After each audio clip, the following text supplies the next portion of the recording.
नमस्कार मित्रांनो, आज गुरुपौर्णिमा. गुरुपौर्णिमाच्या सर्वांना हार्दिक शुभेच्छा. गुरुपौर्णिमा कशासाठी असते, का गुरुपौर्णिमा आपण करतो, याच्याबद्दल थोडीशी माहिती आज मी देणार आहे. जसं ज्याप्रमाणे संत कबीर यांनी म्हटलेलं आहे त्यांच्या दोह्यामध्ये, गुरु गोविंद दोहू खडे काकू लागे पाय, बलिहारी गुरु आपने जिन गुरु गोविंद दिखाय. याचा अर्थ असा होतो की मी गुरूंचे आभार मानतो. कशासाठी की कारण त्यांनी मला या जगाबद्दल माहिती दिली, जग दाखवलं. याच्यासाठी मी माझ्या या दोह्यामार्फत संत कबीर असं सांगू इच्छितात, गुरु आणि गोविंद म्हणजे देव हे माझ्या समोर उभा आहे आणि मला या दोघांपैकी एकाच्या पाया पडायचं, एकाचा आशीर्वाद घ्यायचा पहिल्यांदा. पण मी संभ्रमात आहे, कुणाचा आशीर्वाद घ्यायचा पहिल्यांदा. तर मग मला गुरूंनी ह्या सृष्टीची रचना सांगितली, सृष्टीबद्दल माहिती दिली, गुरूंनी मला ज्ञान दिलं. त्याच्यासाठी मी पहिल्यांदा गुरूला वंदन करेन. गुरूंनी मला देवाबद्दल माहिती दिली, गोविंदबद्दल माहिती दिली. गोविंद म्हणजे देव, त्यांच्याबद्दल मला माहिती दिली. त्याच्याबद्दल मी पहिल्यांदा गुरूंचं दर्शन घेईन, त्याच्यानंतर देवाचं घेईन. मग आपण याच्या मार्फत आपले गुरु कोण असतात आपल्या आयुष्यामध्ये, तर पहिलं आपलं आई वडील.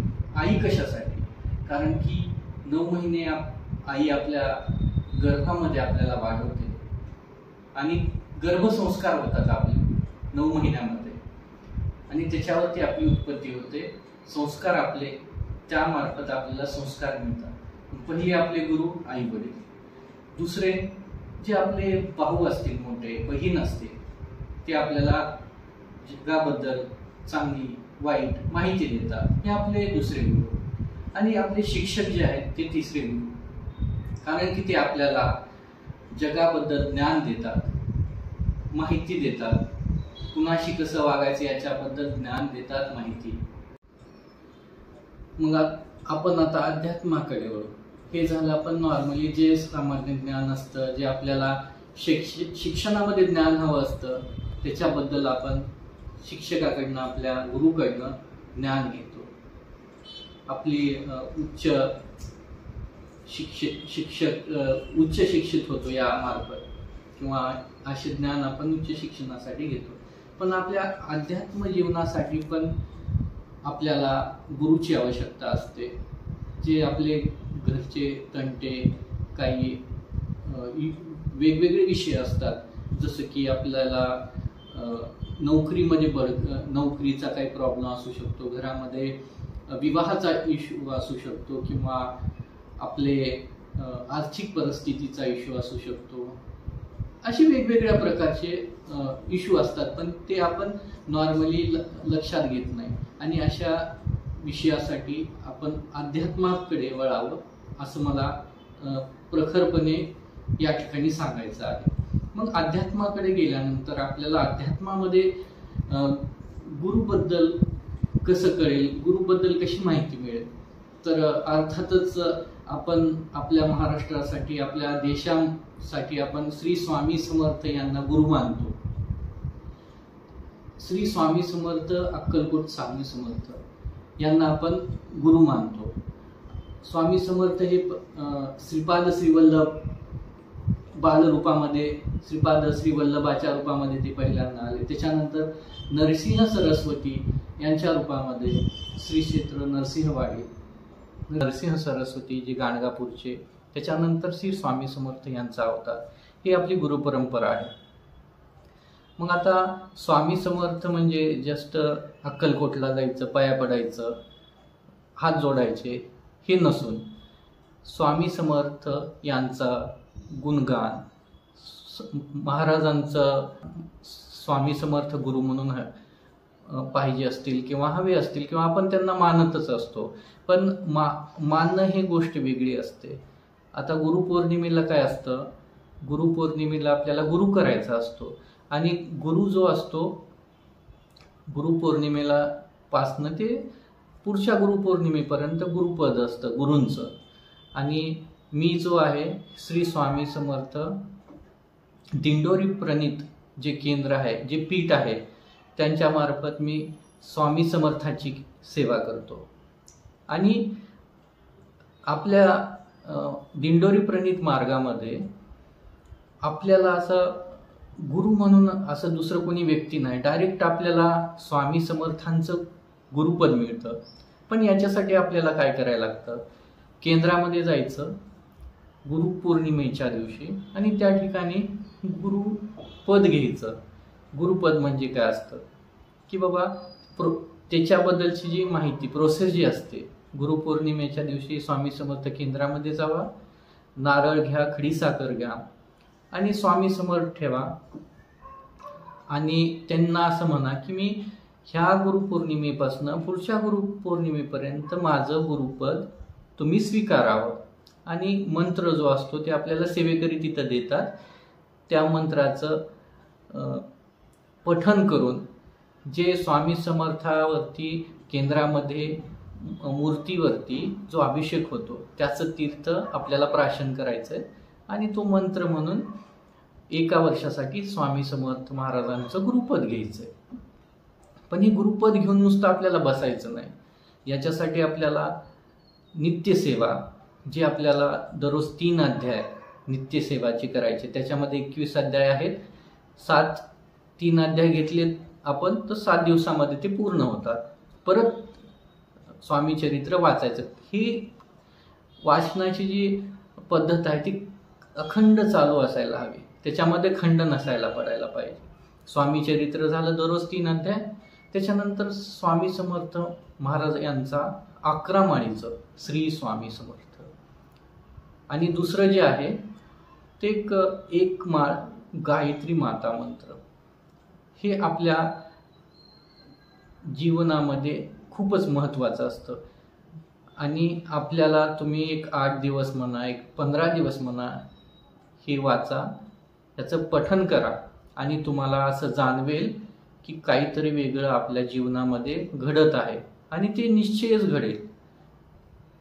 मी एक उच्च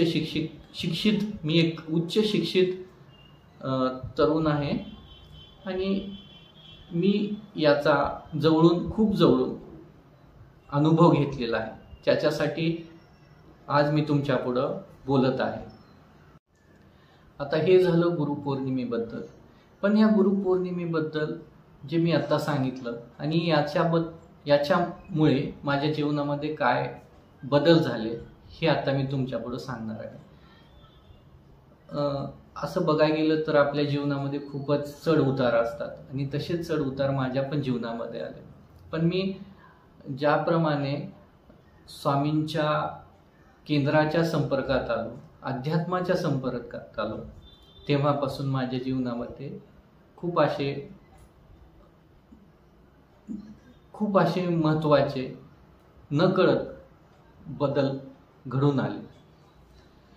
आपण या सेवेमध्ये जर रुजू झाला तर आपले अध्यात्म खूपच चांगल्या प्रकारे वाढेल, आपले मनशांती वाढेल, सुख, संपत्ती, शांती या गोष्टी आपल्याला अध्यात्मामधनं मिळतात आणि तेच महत्त्वाचं असतं आजच्या जीवनामध्ये. आज आपण पैशाच्या मागे लागलेलो आहोत, पण पैशासोबतच अध्यात्म, मनशांती हे खूप महत्त्वाचं असतं आणि मी असं मानतो हे सर्व आपल्याला स्वामी समर्थ यांची सेवा करून आपल्याला मिळतं. याच्यामधूनच मी तुम्हाला एक समोर नरसिंह सरस्वती महाराज यांचा मी वाचलेला गुरुचरित्रामधला अनुभव तुमच्यासमोर सांगतो. नरसिंह सरस्वती हे गाणगापूरमध्ये त्यांचा अवतार झाला. गाणगापूरमध्ये ते जसं स्वामी समर्थ अक्कलकोटला आले आणि तिथं स्थिर झाले, तिथं वास्तव्यास राहिले शेवटपर्यंत, तसं नरसिंह सरस्वती महाराज खूप ठिकाणी फिरून भ्रमंती करून गाणगापूर या ठिकाणी वास्तव्यास आले आणि त्या ठिकाणी ते राहिले म्हणा. आणि त्यांच्यासोबत त्यांचे जे त्यांच्यासोबत शिष्य होते आणि शिष्यांसोबत ते हितगुज करायचे, लोकांचे प्रश्न जे असतील त्याचं निराकरण करायचे आणि आपलं जे दिनक्रम आहे ते करायचे.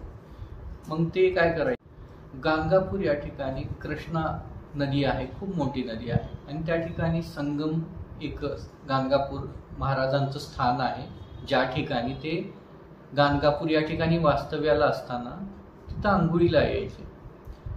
ते आता संगम कशासाठी प्रसिद्ध आहे, ज्यावेळेस ही कथा आहे सागर मंथन या वेळेची, ज्यावेळेस देव आणि दैत्य यांनी दोघांनी मिळून सागर मंथन केलं. मेरू एक पर्वत होता आणि आता त्याचं नाव मला माहित नाही, पर्वतामध्ये सागर मंथन केलं आणि सागर मंथनामधनं अमृत याचा कलश बाहेर आला आणि ते बाहेर आल्यानंतर देव आणि दैत्यामध्ये ते घेण्यासाठी चढाओढ झाली आणि जो अमृताचा कलश आलेला होता ते अमृत देवाला दैत्यांना द्यायचं नव्हतं, कारण की ते पिऊन दैत्य जे होते ते अमर झाले असते, त्यांचा नाश झाला नसता. मग याच्यामध्ये देवदैत्यामध्ये युद्ध झालं आणि दैत्याचा यामध्ये काहीतरी पराभव झाला आणि मग हे अमृत जे आहे ते देव आपल्या ज्या ठिकाणी राहतात तिकडं जात असताना कलशामधनं काही अमृताचे थेंब पडलेले आणि ते थेंब कृष्णा नदी गाणगापूर या ठिकाणी आहेत ते, आणि त्या ठिकाणी ज्या ठिकाणी पडले त्या ठिकाणी संगम असं त्या ठिकाणाचं नाव पडलेलं.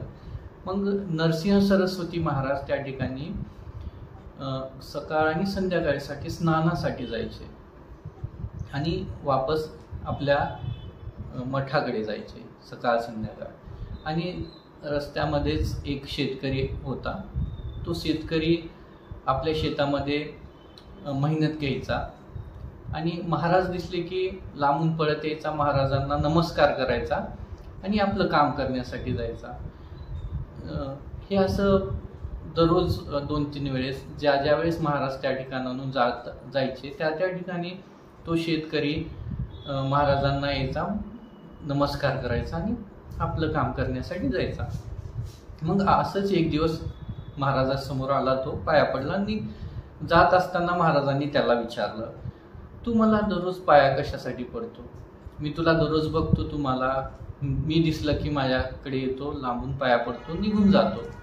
तर तो शेतकरी त्यांना म्हणतो, महाराज मी तुम्हाला तुमचे आशीर्वाद माझ्यासाठी महत्त्वाचे आहेत. तुम्ही साधू संत खूप मोठे आहात आणि मी तुम्हाला भजतो, मी तुम्हाला मानतो आणि मी तुम्हाला ज्याप्रमाणे पाया पडतो त्याप्रमाणे माझं शेतामधलं जे फळ आहे ते खूपच बहरून आलेलं आहे, सारखं बहरतं आणि मला तुमचा आशीर्वाद याच्यासाठी हवा आहे.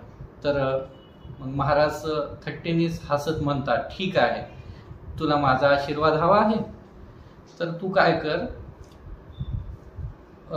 पीक तर आलेलंच आहे तर तू काय कर, पीक काढून टाक, पीक काढून टाक म्हणजे त्याची कापणी कर. मग शेतकरी म्हणतो, ठीक आहे, तुमचा आशीर्वाद, तुमचे शब्द माझ्यासाठी खूप महत्त्वाचे. गावामध्ये जातो आणि जे लोक पीक कापण्यासाठी असतात, कारण की शेतकरी एकटा तर कापू शकत नाही, तर शेतकरी त्या लोकांना बोलून कापण्यासाठी सांगतो. तेवढ्यामध्ये त्याची बायको येते, त्याच्यासमोर ओरडते, रडते, पडते. कशासाठी? कारण की पीक आणखीन काढायलाच आलेलं नाहीये आणि तू कसं आधीच मध्ये पीक काढतो. पण तो कुणाचं ऐकत नाही, महाराजांचे शब्द तो प्रमाण मानून, तो महाराजावर विश्वास ठेवून तो शेतकरी पीक काढण्यासाठी घेतो आणि जातो. आणि पीक काढल्यानंतर तो महाराजांकडे येतो. महाराज, तुम्ही सांगितल्याप्रमाणे मी पीक काढलेलं आहे. महाराज हसतात, ठीक आहे, आणि आशीर्वाद देतात, कल्याणमस्तु म्हणून काहीतरी असं त्यांचा आशीर्वाद असतो. आशीर्वाद देतात आणि काही 1-2 दिवसांनीच त्या ठिकाणी रोगराई पसरते आणि जे बाजूचे शेतकरी आहेत, त्या गावातले शेतकरी आहेत, त्यांचं पीक खूप नष्ट होतं. नष्ट म्हणजे नुकसान खूप होतं, पीक हाती लागत नाही. आणि याच्यामधून शेतकऱ्याला असा अनुभव येतो की जे गुरूंनी सांगितलं होतं, जे महाराजांनी सांगितलं होतं, ते सत्यात उतरलं. असा एक नरसिंह सरस्वती महाराजांचा एक अनुभव मी तुमच्या समोर सांगितला. असाच एक अनुभव मी श्री तेजोनिधी मोरे दादा स्वामी समर्थ केंद्र दिंडोरी याचे जे संस्थापक आहेत, ज्यांनी हा मार्ग चालू केला, ज्यांच्या मार्गदर्शनाखाली हा मार्ग वाढला, त्यांनी एक कथा सांगितली होती. त्याचे याच्यामध्ये संदर्भ देतो, मी सांगतो तुमच्या समोर, एक पुढे ठेवतो. एकदा काय झालं, जे कीर्तनकार असतात, कीर्तनकार जे भजन करतात, जे टाळ वाजवतात, जे तबला वाजवतात, त्यांना एक अशी कीर्तन करण्यासाठी एका गावामधनं बुलावा आला म्हणा किंवा बोलवणं आलं आणि ते त्या गावामध्ये गेले. खूप जुना, खूप वर्षापूर्वीची गोष्ट आहे ही. आणि ते त्या ठिकाणी गेले असता ते एका बलाढ्य त्या गावातल्या सावकाराच्या घरी थांबले. आणि ते संध्याकाळी काही कीर्तन वगैरे करून आल्यानंतर सावकाराकडेच त्यांचा मुक्काम असल्यामुळे सावकारांनी जेवणाची वगैरे सोय केलेली. मग त्यांनी ते तिथं जेवण केलं त्यांनी आणि ते संध्याकाळी झोपण्यासाठी आपल्या रूममध्ये गेले. संध्याकाळी असाच एका जो तबलावादक होता त्याच्यामधला, त्याला जाग आली आणि कशाचा तरी आवाज आल्यामुळं तो थोडा डोकावून बाहेर बघितला. तर तो बघतो काय, सावकार जो बलाढ्य, जो त्या गावचा सावकार होता, त्या घराचा मालक सावकार, तो आणि काही लोकांसोबत बोलणी करत होता. आणि असं त्याला लांबून दिसलं की जे लोक आलेले त्यांच्या हातामध्ये सोनं वगैरे काही होतं आणि ते त्या सावकाराला देत होते आणि सावकार त्यांना पैसे देत होता. मग जे माणसं आले होते ते दरोडेखोर होते, दरोडा घालून मध्यरात्री सावकाराकडे आले होते आणि त्याच्याबद्दलचे पैसे घेण्यासाठी आले होते. म्हणजे सावकार हा वरून चांगला माणूस दिसत होता, पण मधून हा अशी खूप वाईट कामं करत होता. मग ही गोष्ट त्या तबलावादक होता त्यांनी बघितली आणि बघत असताना सावकारांनी जे सोनं होतं एका अलमारीमध्ये म्हणा तिथं घेऊन गेले ते. आणि हा तबलावादक त्यांच्या मागं जाऊन तो बघितला कुठं ठेवला काय नाही. मग त्याला माहित होते इथं ठेवलेलं आहे. त्यावेळेस काय कुलूप वगैरे तेवढं काही नव्हतं म्हणा. ते ठेवलेले त्यांनी बघितली आणि तो आला आपल्या इथं झोपून गेला. मग ज्यावेळेस थोड्या वेळाने आणखीन त्यांच्या डोक्यामध्ये विचार आला, तो सोनं आहे काय करायचं. गपचूप गेला, तो सोनं घेतला त्यांनी आणि घेऊन आपल्यासोबत ठेवून ते झोपल्यानंतर थोड्या वेळाने विचार आला कशासाठी घेतलो आपण, म्हणून त्यांनी थोड्या वेळाने तो वापस जिथं होता तिथे ठेवून दिला. आणि दुसऱ्या दिवशी सकाळी उठल्यानंतर सावकाराचा निरोप घेऊन ते वापस त्यांच्या गावाकडे निघण्यासाठी निघाले. मग निघताना जो तबलावादक होता त्यांनी जो कीर्तनकार होते त्यांना विचारलं की झालेला कालचा प्रकार त्यांनी सांगितला आणि त्यांनी स्वतःबद्दल सांगितलं की माझ्या जीवनामध्ये मी कधी चोरी केली नाही, मी कधी कुणाचं वाईट चिंतलं नाही, मी कुणाचं वाईट सुद्धा केलं नाही, पण काल रात्री माझ्याकडनं ही घोडचूक कशी झाली. मी त्या घरी जी सावकारानं जी वस्तू ठेवली होती सोनं म्हणा ती मी उचलून आणली होती सोबत घेऊन जाण्यासाठी आणि वापस ठेवली, पण मी ती चोरी केली. ती कशामुळे केली. तर ते कीर्तनकार त्यांनी सांगितलं हे झालं त्या अन्नामुळं, जे तू अन्न खाल्लं होतं, जो तू त्या सावकाराच्या इथं जेवण केला होता, त्या अन्नाचे संस्कार, त्या अन्नाचे जे दुष्परिणाम आहे ते तुला लागलेले आणि त्या दुष्परिणामामुळं तू ही गोष्ट केलेली. तर सांगायचा उद्देश हेच की आपण अध्यात्मामध्ये आल्यानंतर खूप चांगले आपल्या जीवनामध्ये फरक जाणून येतील. आपलं जीवन चांगलं सुख समृद्धीमध्ये होईल आणि याच्यामधनं आपल्याला चांगली जगण्याची एक चांगली आशा मिळेल, जी नॉर्मल आपल्याला मिळत नाही. याच्यासाठी मला वाटतं की थोडं आपण अध्यात्मामध्ये पण पडावं, थोडं देवाचं ध्यान, वाचन, नमन, नामस्मरण ह्या गोष्टी पण कराव्यात आणि वाईट व्यसनापासून दूर राहावं. आजच्या सर्वांना गुरुपौर्णिमेच्या हार्दिक हार्दिक शुभेच्छा. असं चॅनल बघण्यासाठी लाईक करा, सबस्क्राईब करा. याच्यामुळं माझं मनोबल वाढेल आणि वेगवेगळे विषयाबद्दल मी वेगवेगळे विषय तुमच्यासमोर मांडेल याच्यामार्फत. थँक्यू, धन्यवाद, नमस्कार.